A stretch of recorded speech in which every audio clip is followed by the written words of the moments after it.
Welcome to On the Edge with April Mahoney Brains. Here, this is the spot where the conversation is pointed, the guests are sharp, and the responses are never dull. Welcome home, Brains. There's only one requirement to hang out on the edge, is that you open your big brain and close your small mind. Did you bring your thinking caps? It's time to put them on, because the conversation starts now.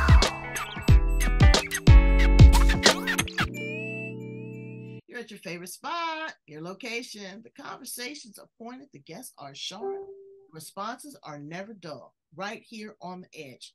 Today, we're going to Jersey. Never been in New Jersey. Been in New York, but never been in New Jersey. So I'm going to see what they're putting down, see if I can pick it up with Susan Lieberman. We're going to talk about integrative health. What does that mean? Is it a holistic approach? Is it mainly physical? Is it spiritual? Is it a combination of both? How do we create a life balance? What does that look like? A lot of people's lives are going to be all kilter, but where can you find a synchronicity? Where can you find a common place, a common ground to, just rest yourself, rejuvenate, restore, but also live the best life? So Susan is going to tell us about that and so much more. Let's welcome her to the show. How are you today, Susan? April, I'm great. Thank you for having me on the show. I'm so excited to share with everyone. Well, I'm glad too. And my brains, I always try to give them information on a life balance. It's tough. It's tough. The struggle is real. And every day it Very seems like we're up against, opposition or the adversary or the naysayer, and then that turns into disease because we're uncomfortable. That manifests into disease. And then they run looking for a great person like you to make it all better.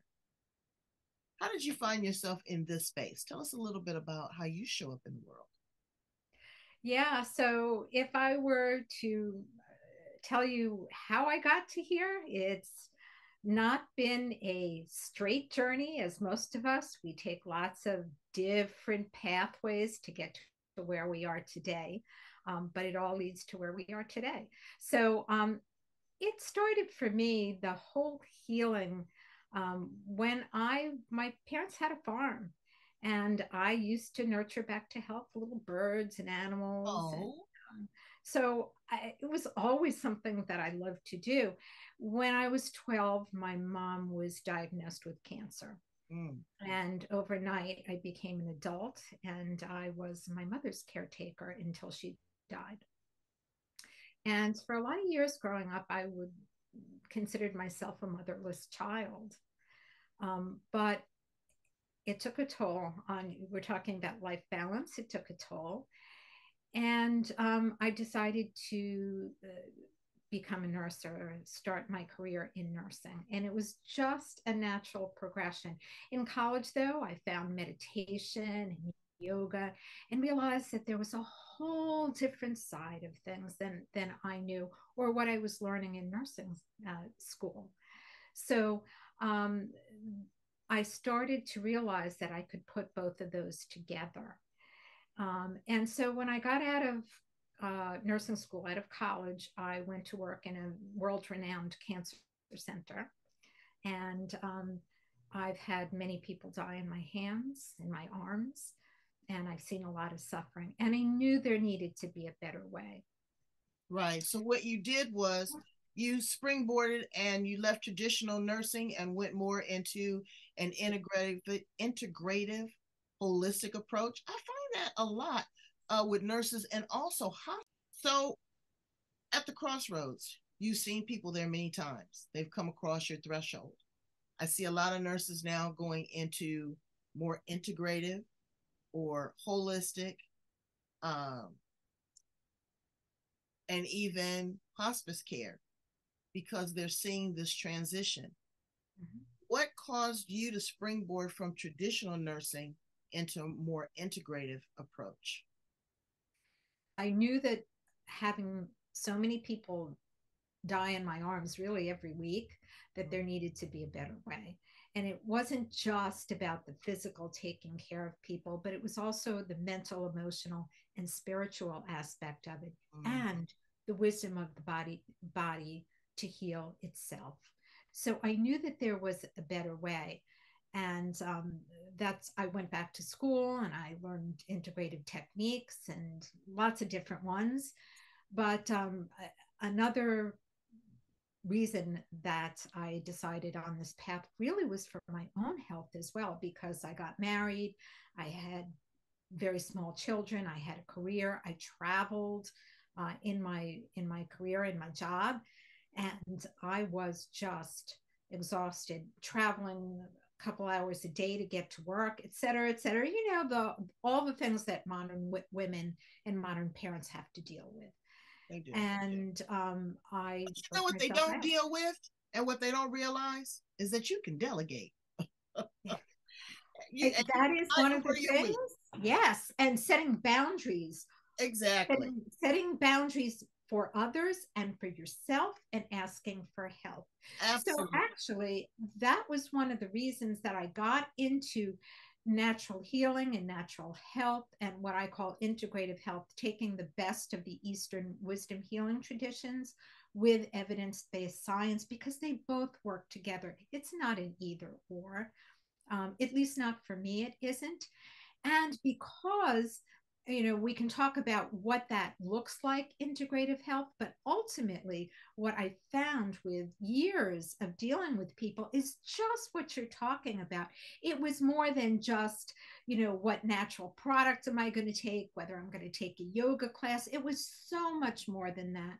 It was our programming and our conditioning and our beliefs. And one of the beliefs is that we can do it all, and that we don't realize that we need to take care of ourselves first and foremost, because that's not selfish. That's a priority. Well, Because once you know you what? do that, It's a reality, because absolutely, if you don't take care of yourself, you have no bandwidth, no strength, no energy to take care of anybody else to the maximum capacity. That's like me. I exactly. just had to dial back on a situation. Something just broke my heart, Susan.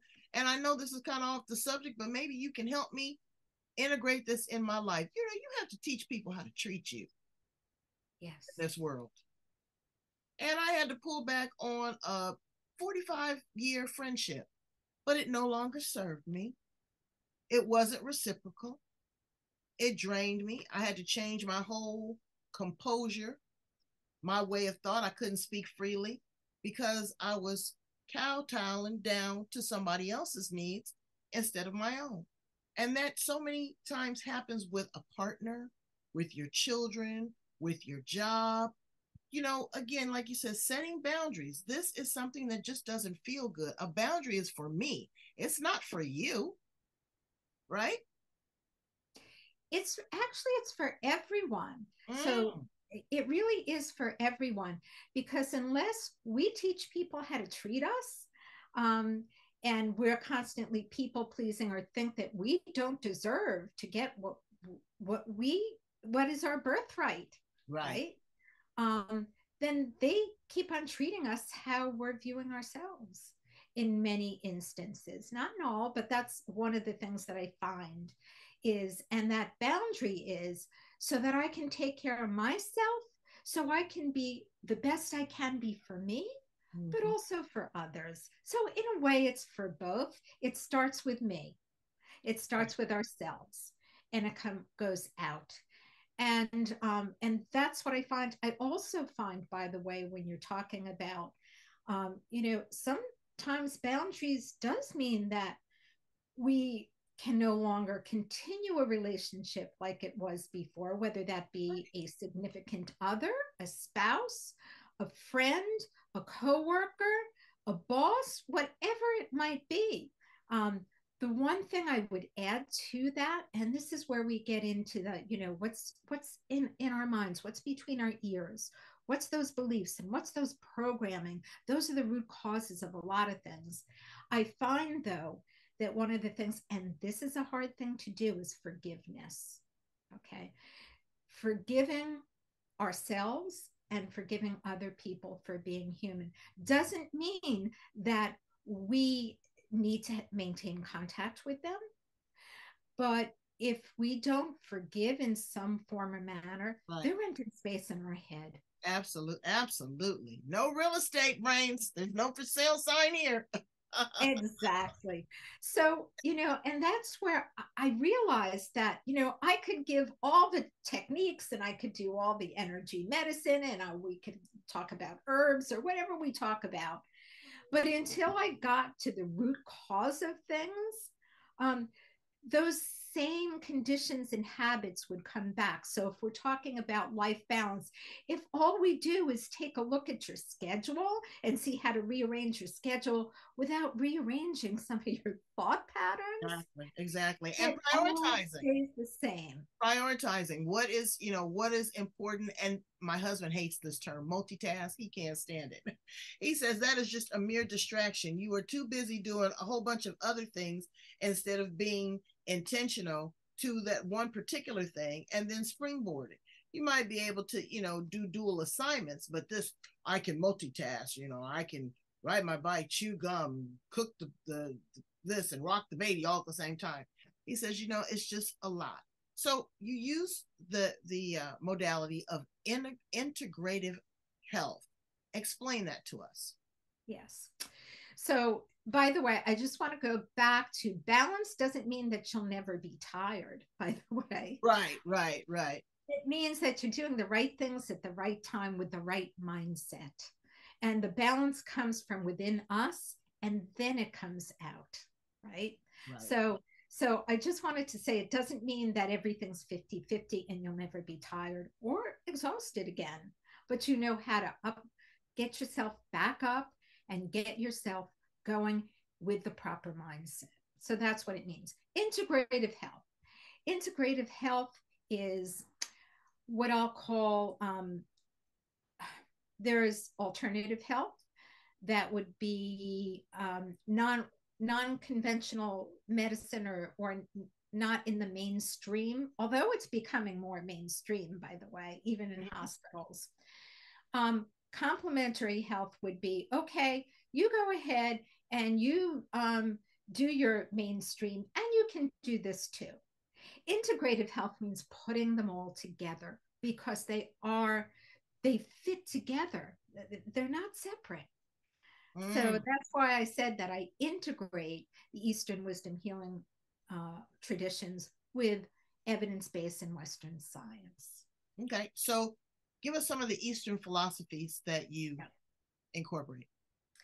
So the Eastern philosophies, they're all about balance, and they're about mind, body, emotions, spirit, and not separated. They're all seen as one. As a matter of fact, the mind is not considered just the mind or the brain, and the heart isn't just considered the heart. It's called the heart mind because it's all considered one and it's all integrated, right? Okay. So we could talk about things like from the Eastern healing wisdom traditions, meditation, natural products and herbs. We could talk about Tai Chi, Qigong, yoga. We could talk about energy medicine. We could talk about acupuncture, Ayurveda. There's all different types out there. It can be a little confusing, by the way. It can. And like I said, brains, what you want to do is try something at least for 6 weeks, and see if that works. If you are under a current doctor's care or current medical regimen or treatment, we want you to continue with that.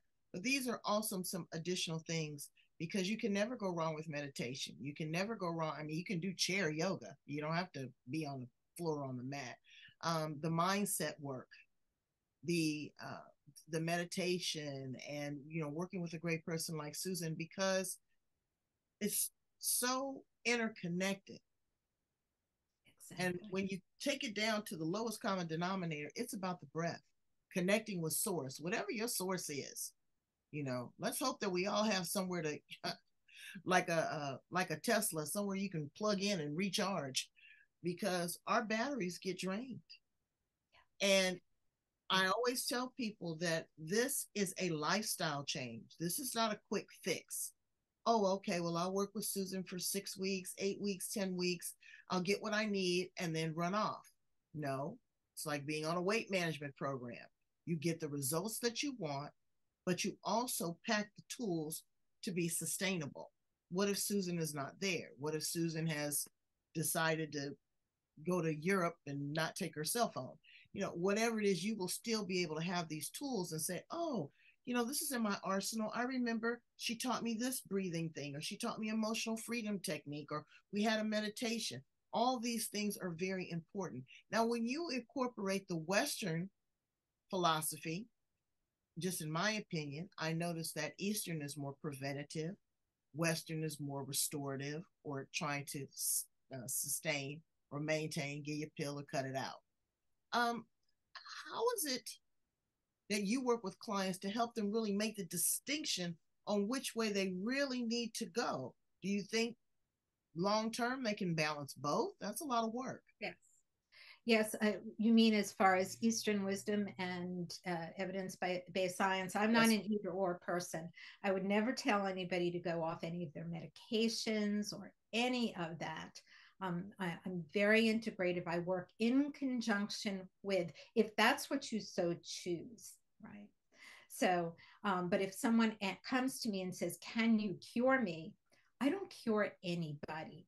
I help you restore the balance, both mind, body, and spirit balance, so that you can take matters into your own hands and help heal yourself, rather than just rely on Western medicine to say, give me a pill. And many times the pill doesn't get to the root cause of it. It covers over the symptoms. So you want to get to the root cause. So Ayurvedic has one way of doing it. Chinese medicine has another. I'm trained in the classical Chinese energy medicine, has a different way of doing it.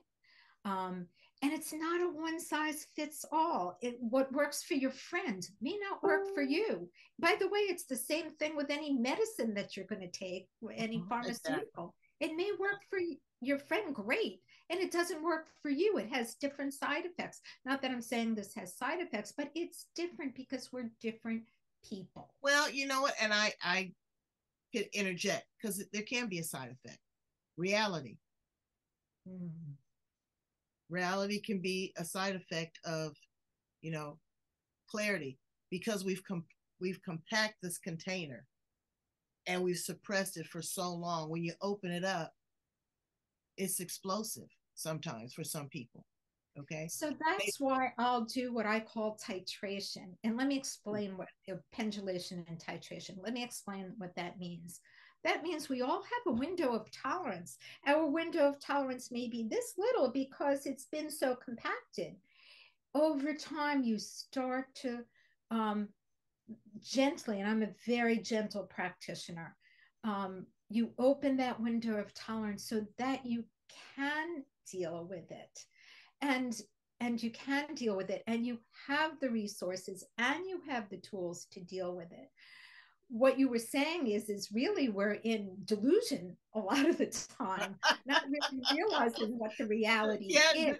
Delusion or illusion, because exactly in our own mind, that neuro-linguistic programming, we talk ourselves in and out of situations. We are creating our reality in here. So it may not be truth, but it's the reality that we're creating, right? Absolutely. As a matter of fact, they do say that the statistics show that 75 to 90% of all physician office visits are stress related, or what it is we're creating in our minds, right? And once we create that in our mind, by the way, then the endocrine system and all the hormones and all the chemicals in our body are released. And that starts to cause the dis-ease. And it's a self-fulfilling prophecy, because then it's a loop back to the brain to say, okay, make more of these things that I don't need, like cortisol and adrenaline. So I'm so anxious. Just timestamp it. You know right where to go, right back to. I get it. I totally get it. So let's ask some fun things about you, because you do a lot of heavy lifting. What do you do personally to cleanse yourself, to make sure that you are in proper condition to take care of yourself, as well as transmute these things that you're dealing with your clients? Because you're taking on some heavy stuff. For years, you took on sickness, around people that were sick, and people say you are what you're around. nurses, I don't know how in the world you do it. That simple hand washing, I don't know how you do it, because the cold and flu season is bad enough. But when you're dealing with sick patients and their families, and the all the technology that you have to know, your own personal issues, it's a lot. What do you do to cleanse yourself? Well, the first thing I can tell you is the mindset work was big, Mm. because I had to realize that I am good enough to take care of me first. And it is not selfish, because when I can take care of me, that's when I can give more to others. Otherwise, my well is empty. So that was the first thing, is my mindset had to change. And then I did a lot of other things. And yes, my lifestyle did change. It changed gradually, but it did change. I stopped traveling. I got a job that was more conducive to taking care of me. Those are major things. On a Mm-hmm. daily basis, I meditate. So I am a certified mindfulness meditation instructor. Well, let me stop you right there, because you know what? Mhm. I had to stop meditating every day. You had to stop. I did. I had to ask universe, could you give this to me in bite-sized pieces? I was getting overwhelmed. I was getting downloads, and I felt like I had to act on all of this information when you actually don't. It's like pieces to a puzzle. You may get this bit of information now that's useful. You may have to recall this information at another time. You might have to put this other information in front of you. This is just me that I went through. It was really intense. And so I said, well, let me get a meditation coach, somebody that was really somebody that worked at the Chopra Center, Deepak Chopra Center. And what I was told was, again, you can ask to slow down. You can ask. It's interchangeable. It's a conversation. Meditation, people think you just sit there in the lotus position and hum, or be silent, or there's all different types of meditation, but they seem like it's a lot of work instead of just being still, being quiet. Exactly. You just hit the nail on the head of being still. Being still, you start to hear what's going on in your head and all of that chatter. And a lot of the subconscious is now coming up because you're being still. Mm-hmm. But what is meditation for? Meditation is not for sitting on a cushion for an hour, 2 hours, 3 hours a day. That's not the purpose, at least of the type of meditation that I do. The type of meditation I do is to be aware of what's going on, both in my head and in my reactions, so that I don't react. I act rather than react. It's what I do with my eyes opened and how I live my everyday life that is really the heart of meditation, of being present right where I am, instead of letting my mind run away with me. And like when you're in the car and all of a sudden you're there, how'd you get there, right? That's the same thing that's going on in our head. So that's really the purpose of the meditation. And the purpose of the meditation that I do is not to say, oh, don't think of anything, don't think Right, of anything, and oh my gosh, I can't clear my mind, I've got 20 million thoughts going through. right. It's to say, okay, this is what's going through my mind at the time. And by the way, I'm not my thoughts. Mm. I'm not my thoughts. I don't have to, the thoughts are real in my head, but they may not be true, Mm. right? Mm. And to just be able to observe it. The more you can observe it. It's why it's called a practice. The more you can observe it, the more it loosens up a little bit. And even after years of meditation, there are sometimes I sit down and my mind just chatters away. I But know, I know. have Mine was just like on overload. I was like, it felt like a radio frequency. I just kept getting yes, all of this energy, and I was like, okay, what is this telling me? Well, what my coach told me is that, you know what, you're really not taking yourself completely down. You're like in this, it's like when you sleep, you're not in REM sleep. You're not at the deepest part, because you're still trying to control it. You're still trying to direct the narrative, you know. right. Not to Instead do of that, just allowing it, and the trusting. more you allow, the less of a grip it has Right. on you. The Right. other thing is that when we meditate, a lot of us are meditating from the neck up, right? Because we think Mm. our identity is right here in the head. Yeah, I pretty much from the core. I try to incorporate all the chakras. Yeah, exactly. Get down into your body. Let the body speak to you because it starts to quiet the mind a little bit. But in the beginning, for a while, it can chatter away and chatter and chatter and chatter. Now there are techniques of bringing yourself back. And the other thing that I want to say is anybody that starts a practice, you don't have to start with a half an hour or 15 minutes. You can start with 5 minutes. Yep. You can start with 3 minutes. You can start with just breathing. Okay. And They're being just aware sitting of your there breath. and using these teeth to control that tongue, taking that deep breath. You're in a state of meditation and trance when you're at a traffic light. Have you ever driven somewhere and didn't realize how you got there? Exactly. Or been through Exactly. traffic. And I used to have that problem. I would get hypnotized by the road. I drive, from Los Angeles to San Diego, 2.5 hour drive, and the stop and go traffic, for some reason, it would put me in a trance.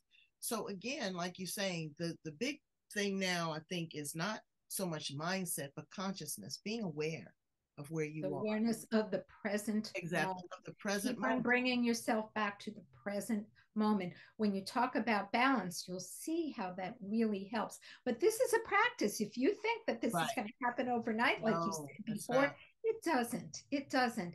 But, that's why you have a coach or a guide to help you with that. That's what you did. You got a guide, Mhm.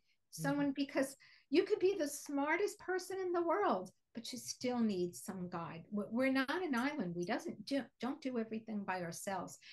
It's also one of the reasons I got into what I'll call somatic healing or body healing. In other words, let the body start to give you the messages. The body has the rhythm. 95% of what we do is driven by our subconscious. Mm. 5% is only conscious.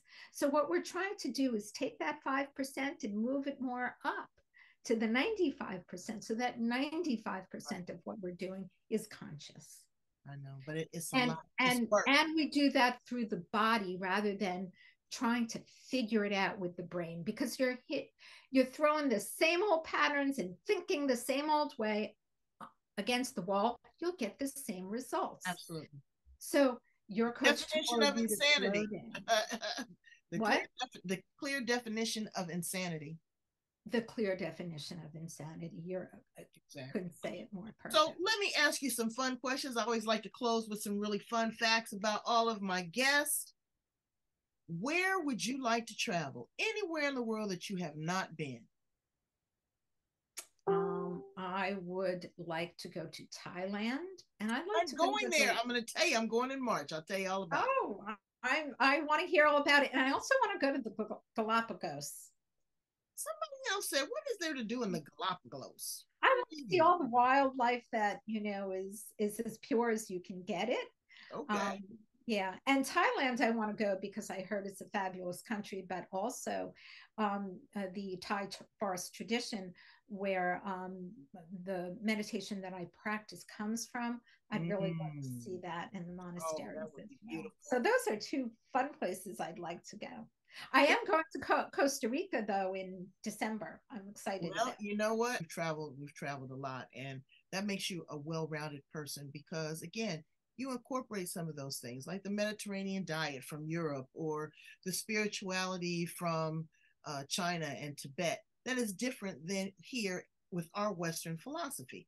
Americans have just seemed to fall off kilter. It's like we don't really have a foundation anymore. Everybody's still on shaky ground trying to figure it out. So when you go to these other places and you bring back these different thoughts and ideas and you get to look at different cultures, it just makes you such a well-rounded person. And in my opinion, and that's what it's done for me. It's really made me empathetic and understanding, a lot more patient, all of that. If you were a flower in the garden, Susan, what flower would you be? I think I'd be a lilac. Ooh. You see, I'm wearing, I audience may know. not be able to see, but I'm wearing flowers. A lot of them. Yes, They're that's just, beautiful. they're so beautiful and they just give you pleasure, right? They're just here to enjoy. You were an Right. appliance in the kitchen. What appliance would you be? If I was an appliance in the kitchen, I would be a blender I get more blenders. Why do you want to be a blender? because I blend east and west. Wow, look at that. That's I pretty blend east. I snazzy. integrate it all. I do east and west. I'm Yeah. going to be the air fryer. I almost got an air fryer the other day. So I was thinking about it. Tell me about why you want to be an air fryer. Well, because you use a little bit of oil, you make it crispy, it's juicy, it's easy to clean, All right. it's trendy. That's me, an air fryer. I could see that. It's a lot of fun. What do you want your legacy to be, Susan? um, I want my legacy to be that people have hope, that people understand that in the end, we're all waves in the ocean, but we all belong to the ocean. And together we can do this.